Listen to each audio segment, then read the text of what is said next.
देखो, हम लोग अभी हमारे एनसीईआरटी एक्सरसाइज में ऑलमोस्ट चीज़ों को फिनिश करने पे आ चुके हैं। कोई एक आधी सवाल बाकी हो तो मैंने सोचा कि चलो एक बार सॉल्व एग्जाम्पल्स पे भी नज़र घुमा ली जाए, देख लेते हैं कोई अच्छा सवाल मिलता है कि नहीं मिलता है।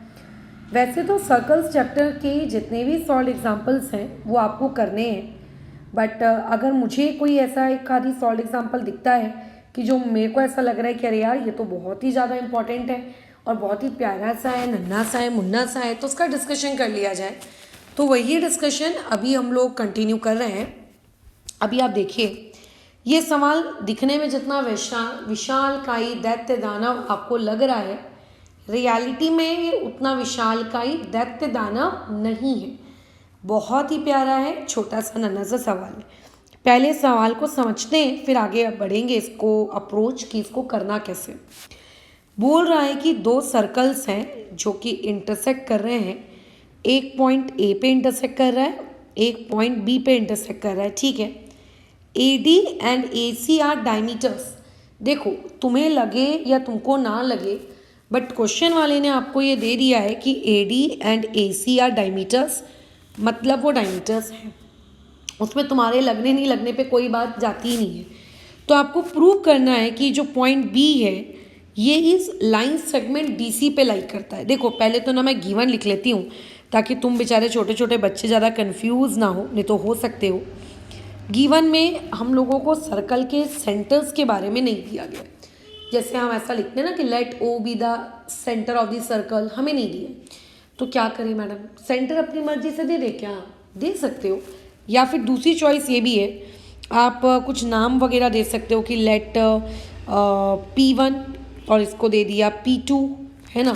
तो यहाँ पे हम लोग इस तरीके से लिख सकते हैं कि लेट आपका P1 एंड P2, ठीक है। ये क्या है, B2 सर्कल्स, ये आप लोगों के दो सर्कल्स हैं। ये हमने इन्फॉर्मेशन दे दी, है ना।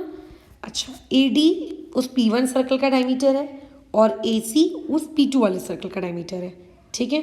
अच्छा, तो यहाँ पे हम लोग क्या लिखेंगे कि AD and AC are diameters, ठीक है, आर डायमीटर्स। तो यहाँ पे हम लोगों ने लिख दिया are diameters of circle P1 and P2, बराबर। वो P1 एंड P2 के क्या है, डायमीटर है। अब देखो, क्वेश्चन को चाहे हम लोग आगे अप्रोच करें या आगे अप्रोच ना करें, आपके दिमाग में जो सबसे पहला थॉट आपके दिमाग में ये आना चाहिए कि मैडम इस क्वेश्चन में बोला गया है डायमीटर। डायमीटर सुनते बराबर दो चीज़ें दिमाग में आती हैं। पहला, बहुत ही बेसिक चीज़ जो कि बच्चे बच्चे को पता होता है कि diameter equal to 2 times of radius. पहले तो ये आपके दिमाग में आना चाहिए। और दूसरी चीज़, डायमीटर वर्ड सुनते बराबर आपके दिमाग में चमकना चाहिए कि डायमीटर की वजह से अगर कोई इंस्क्राइब्ड एंगल बन रहा है तो वो 90 डिग्री का बनेगा। ख़त्म बात। ये दो बात आपके दिमाग में आनी चाहिए, डिपेंड कि क्वेश्चन में हमको किस चीज़ को यूज़ करना है। अब देखो, टू प्रूव में क्या बोल रहा है कि B lies on the line segment D C. पहले तो मैं लिख देती हूँ टू प्रूव, जैसा कि क्वेश्चन वाले ने कहा है, ठीक है। बाद में मैं तुमको इसका मतलब समझाती हूँ कि B lies on the line segment D C, ठीक है। ये जो बी है आपके लाइन सेगमेंट डी सी पे लाई कर रहा है। मतलब आपको ये प्रूव करना है कि वो जो पॉइंट बी है, वो पॉइंट बी, मतलब अगर हम डायमीटर के ये दोनों कोनों को ज्वाइन करें, अगर हम ये डायमीटर के दोनों कोनों को ज्वाइन करें तो ये जो इंटरसेक्टिंग पॉइंट है सर्कल का बी, ये इंटरसेक्टिंग पॉइंट सर्कल का उन दोनों को ज्वाइन करने वाली लाइन पर लाई करना चाहिए। मतलब डी के बाद बी पॉइंट है और बी के बाद सी पॉइंट है।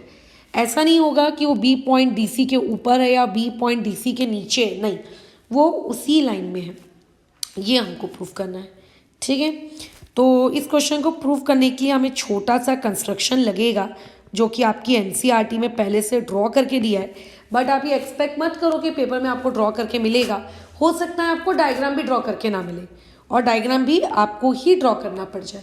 तो कंस्ट्रक्शन ये है कि जो आपके दो इंटरसेक्टिंग पॉइंट है, जहाँ पे आपके दोनों सर्कल्स एक दूसरे को इंटरसेक्ट किए, इनको बेसिकली आपको ज्वाइन करना है, ठीक है। इनको बेसिकली आपको ज्वाइन करना है, ये ए बी लाइन आपको ज्वाइन करनी है। तो आपका कंस्ट्रक्शन ज़्यादा नहीं है, आपका कंस्ट्रक्शन बहुत ही छोटा सा है, ज्वाइन ए बी। और उसके अलावा ये सवाल उससे भी ज़्यादा छोटा सा है, ये सवाल बिल्कुल भी कठिन नहीं। मैंने क्या कहा, डायमीटर वर्ड, ये डायमीटर वर्ड जो है, ये डायमीटर वर्ड सुनते बराबर आपके दिमाग में साए साए साए साए साए साए सायरन बजना चाहिए कि यहाँ पर ज़रूर इंस्क्राइब्ड एंगल थ्योरम की वो कोरोलरी हम यूज़ करेंगे कि 90 डिग्री सबटेंड हो रहा है, 90 डिग्री सबटेंड हो रहा है, ये कोरोलरी हम यूज़ करेंगे। तो क्या हो जाएगा बताओ, यहाँ पर जैसे कि हम लोग जानते हैं, पहले पूरी स्टेटमेंट लिखेंगे हम प्रॉपर तरीके से कि एंगल सबटेंडेड, ठीक है, angle subtended bye diameter on circumference, bye diameter on circle या सरकमफरेंस, दोनों एक ही वर्ड होता है, इज ऑफ 90 डिग्री। वो कितना होता है, वो 90 डिग्री का होता है। तो इस हिसाब से मुझे एक बात बताओ, अगर मैं AD को मेरी डायमीटर लूँ, ठीक है, अगर मैं AD को, ये मेरा A पॉइंट, ये मेरा D पॉइंट, और अगर AD को मैं डायमीटर लूँ, तो तुम्हें नहीं लगता इस AD नामक डायमीटर ने ये वाला एंगल क्रिएट किया है, एंगल B क्रिएट किया है, देखो सर्कल पर, और ये एंगल भी कितने डिग्री का होगा, ये एंगल भी मैडम 90 डिग्री का होगा, ऐसा लगता है ना? हाँ मैडम बिल्कुल लगता है। यानी कि मैं ऐसा लिख सकती हूँ कि मेरा एंगल ABD, ठीक है, मेरा ये जो एंगल ABD है, इस ऊपर वाली कोरोलरी की वजह से ये 90 डिग्री का होगा। क्यों? क्योंकि हम लोगों ने AD को हमारा क्या लिया है, डायमीटर लिया है, क्योंकि हमने AB को हमारा क्या लिया है, डायमीटर लिया है। वैसे ही अगर मैं AC को मेरा डायमीटर लूँ, ठीक है, अगर मैं इस AC को मेरा डायमीटर लूँ, ये AC को अगर मैं डायमीटर लूँ, तो इसने भी देखो सरकमफरेंस पे यहाँ पे ये एंगल क्रिएट किया है, ये देखो ये एंगल क्रिएट किया है, ये एंगल भी कितने डिग्री का होगा, ये एंगल भी 90 डिग्री का होगा। तो देयरफॉर यहाँ पे एंगल ABC ये भी आपका कितने डिग्री का होगा, 90 डिग्री का होगा। और यहाँ पे हम रीज़न क्या लिखेंगे कि AC इज डायमीटर, हमारा जो AC है ये हम लोगों का AC क्या है, डायमीटर है, ये AC क्या है, हम लोगों का डायमीटर। तो इसलिए मैं कह रही हूँ कि डायमीटर वाला जो वर्ड है, ये सुनते बराबर आपके दिमाग में एक ही ख्याल आना चाहिए, बोलो क्या, कि वहाँ पे जो एंगल सरकमफरेंस पे बनेगा वो 90 डिग्री का बनेगा, बराबर, ठीक है। अच्छा ठीक है मैडम, अब एक बात सुनो ज़रा, ये मेरे पास दोनों एंगल की वैल्यू आ गई 90 90 90, बराबर, ठीक है। अब आप एक काम करिए, इन दोनों को अगर आप ऐड कर दें, ठीक है, अगर आप इनको क्या कर दें, ऐड कर दें। अब तुम्हारा डाउट आएगा कि मैडम आप ऐड क्यों कर रहे हो, पहले ऐड कर लो फिर मैं समझाती हूँ मैं क्यों कर रही हूँ। तो लेफ्ट साइड से ऐड होगा, राइट साइड ऑब्वियस है राइट साइड से ऐड होगा, तो हो जाएगा angle ABD plus angle ABC, ये दोनों लेफ्ट साइड, राइट साइड में 90 डिग्री प्लस 90 डिग्री। अब मुझे एक बात बताओ, ये 90 प्लस 90 कितना हो गया, 180 हो गया, मतलब उन दोनों एंगल्स को ऐड करके 180 आया। अभी तक तुमने जितनी भी ज्योमेट्री पढ़ी है, अभी तक तुमने जितनी भी ज्योमेट्री पढ़ी है, जितनी भी ज्योमेट्री, दो एंगल्स को ऐड करके, ध्यान से सुनना मैं वर्ड क्या बोल रही हूँ, दो एंगल्स, दो एंगल्स को ऐड करके 180 डिग्री दो केसेस में मिलता है। या तो इंटीरियर एंगल का कंसेप्ट लग रहा हो, अब इंटीरियर का कब लगता है, जब लाइंस पैरेलल दी हुई होती हैं, जो कि इस कोई केस में कहीं से भी आप देख लो, आपको पैरेलल लाइंस वाला कोई भी कंसेप्ट यहाँ पर नहीं दिख रहा। और दूसरी पॉसिबिलिटी ये रहती है जब एंगल लीनियर पेयर हो, जब एंगल लीनियर पेयर हो, तो इसका मतलब ये जो एंगल ABD है और ये एंगल ABC है, क्योंकि इनको ऐड करके 180 आ रहा है, सो देयरफॉर ये एंगल ABD एंड आपका angle ABC are linear pair, are forming a linear pair. ये क्या कर रहे हैं, एक लीनियर पेयर फॉर्म कर रहे हैं, ये लोग क्या फॉर्म कर रहे हैं, एक लीनियर पेयर। इंटीरियर क्यों नहीं मैडम, इंटीरियर भी तो हो सकता है ना, एक किसी बच्चे का डाउट आ गया तो बिल्कुल यार इंटीरियर हो सकता है, बट उसके लिए कुछ तो आपको पैरेलल जैसा, कहीं तो कुछ तो आपको पैरेलल जैसा दिखना चाहिए ना, क्योंकि यहाँ आपको कोई पैरेलल जैसा कुछ दिख नहीं रहा है, तो ऑब्वियस है कि ये लोग क्या होंगे, लीनियर के कंसेप्ट पे जाएंगे हम लोग, are forming a linear pair. और लीनियर पेयर जब हमने वो लाइंस एंड एंगल्स वाला चैप्टर पढ़ा था ना पुराने ज़माने में, पुराना ज़माना शायद याद होगा तुम लोगों को, याद आ रहा है पुराना ज़माना, पुराने ज़माने में जब मैंने तुम्हें लाइंस एंड एंगल्स वाला चैप्टर पढ़ाया था, तो मैंने तुम्हें बताया था लीनियर पेयर हमेशा एक स्ट्रेट लाइन पे लगता है, बार बार कूट कूट के बताया था, है ना। लीनियर पेयर की जो प्रॉपर्टी होती है, लीनियर पेयर जो फॉर्म होते हैं वो हमेशा एक स्ट्रेट लाइन पे फॉर्म होते हैं। Linear pair forms linear pairs form only on straight line. ये हमेशा किस पे फॉर्म होते हैं, एक स्ट्रेट लाइन पर ही फॉर्म होते हैं। ये मैंने लाइन्स एंड एंगल से मैं तुमको ये चीज़ बताती जा रही हूँ। तो अगर एंगल ए बी डी और अगर एंगल ए बी सी दोनों मिल के लीनियर पेयर बना रहे हैं तो ज़रूर ये वाली जो लाइन है डी बी सी, ये लाइन डी बी सी जिसपे ये एंगल बन रहे हैं, ये लाइन ज़रूर क्या रही होगी, स्ट्रेट लाइन रही होगी। कि देयरफॉर हम लोगों के पास जो डी बी सी, ठीक है, ये जो है हम लोगों की एक क्या रही होगी, स्ट्रेट लाइन रही होगी, क्योंकि तभी तो लीनियर पेयर का एंगल बन रहा है, अदरवाइज लीनियर पेयर का एंगल नहीं बनता, अदरवाइज लीनियर पेयर का एंगल नहीं बनता।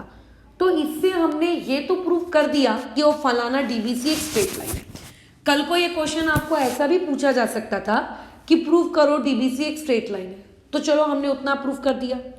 बट हमें क्वेश्चन क्या पूछा गया, हमें ये क्वेश्चन पूछा गया है कि प्रूव करो कि वो जो पॉइंट बी है वो पॉइंट बी आप लोगों के उस डीसी लाइन पे लाई करता है। तो भगवान, अगर डीबीसी एक स्ट्रेट लाइन है, इसका मतलब जो point D, point B, point C are collinear.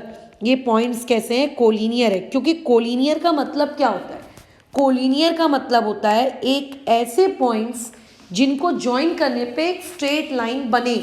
ठीक है, कोलिनियर मतलब ऐसे पॉइंट्स जिन्हें ज्वाइन करने पे स्ट्रेट लाइन बने। तो ऑब्वियस स्ट्रेट लाइन बन रही है, इसका मतलब ज़रूर क्या रहे होंगे, पॉइंट्स कोलिनियर रहे होंगे, है ना। जैसे अगर मैं कहूँगी तुम 10th क्लास में जाओगे तो इसका मतलब क्या है, जब 9th पास करोगे तभी तो 10th में जाओगे ना। मान लेते तुम 10th में चले गए तो इसका ऑब्वियस मतलब है कि 9th पास करके ही लड़का 10th में आया है यार, है ना। 9th पास करके ही हमारा लड़का किस में आया है, 10th में आया है, ये ऑब्वियस बात है ये। तो वैसे ही वो एक स्ट्रेट लाइन है, ये हमने प्रूव कर दिया। और स्ट्रेट लाइन कब बनती है, जब पॉइंट्स कोलिनियर होते हैं। कोलिनियर मतलब एक ही लाइन में लाई करते हैं, एक ही लाइन में लाई करते हैं। सो देयरफॉर आपने ये प्रूव कर दिया कि डी के बाद बी आता है, बी के बाद सी आता है। सो देयरफॉर आप ये कह सकते हो कि आप लोगों का जो पॉइंट बी है वो लाई कर रहा है किस पे, ऑन डी सी। और ये चीज़ आपको प्रूव करनी थी, आपने इसको प्रूव कर दी, हैंस प्रूव्ड, डन, खत्म हो गया सवाल। ठीक है, तो इस टाइप का ये सवाल था, बहुत ही प्यारा सा। और तो खैर इसमें कुछ है नहीं, बहुत ही सिंपल था। मैं क्या बोलूँ मैं तुम लोगों को इसके बारे में, है ना। ये इतना प्यारा सा नन्ना मुन्ना सा सवाल था आप लोगों का। तो याद रखना कि आपको अगर कभी भी बोला जाए कि प्रूव करो कि वो फलाना पॉइंट उस लाइन के इसमें लाई करता है, ये प्रूव करो, तो इसको प्रूव करने का एक ही तरीका होता है कि वो लाइन लीनियर पेयर बना रही है। अगर उस लाइन ने लीनियर पेयर बनाया है मतलब लाइन स्ट्रेट रही होगी, अगर लाइन स्ट्रेट रही होगी मतलब पॉइंट्स कोलिनियर रहे होंगे, और अगर पॉइंट्स कोलिनियर है इसका मतलब वो पॉइंट लाई कर रहा है। ठीक है, तो ये छोटा सा प्यारा सा सॉल्ड एग्जाम्पल था जिसका हम लोगों ने डिस्कशन कर लिया। ठीक है, फिलहाल इस डिस्कशन को अभी हम लोग यहाँ रोकते हैं